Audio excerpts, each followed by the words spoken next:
காரைப்பழம். இது ஒரு சின்ன அளவிலான காட்டுப்பழம். கிராமங்களில் அதிகமாக வேலிகளில் கிடைக்கக்கூடிய, குழந்தைகள் விரும்பி சாப்பிட்டு பழகிய ஒரு ஆரோக்கியமான நேச்சுரல் ஸ்நாக்ஸ். அந்த காலத்தில் செடியில் பழுக்கிறதுக்கு முன்னாடியே காயாவே பிடுங்கி சாப்பிட்ட 80s கிட்ஸோட ஃபேவரட் ஃப்ரூட்டுன்னே சொல்லலாம். பச்சை நிறத்தில் காயும், பின் மஞ்சளாகவும் பழம் ப்ரௌனாகவும் இருக்கும். மஞ்சள் நிற காய் துவர்ப்பு சுவையாகவும், பழம் இனிப்பாகவும் கொஞ்சம் புளிப்பாகவும் இருக்கும்.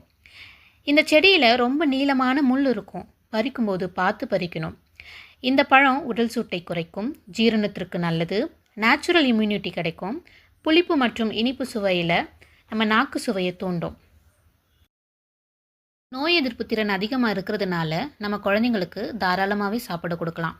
இந்த பழத்தை உங்கள் ஏரியாவிலோ வழியில் எங்கேயாவது பார்த்தாலோ கண்டிப்பாக உங்கள் குழந்தைங்களுக்கு சாப்பிட கொடுங்க. உங்கள் எத்தனை பேர் இந்த பழத்தை சாப்பிட்ருக்கீங்க? சாப்பிட்ருந்தா கமெண்ட் பண்ணுங்கள். வீடியோ பிடிச்சிருந்தா சப்ஸ்கிரைப் பண்ணுங்கள்.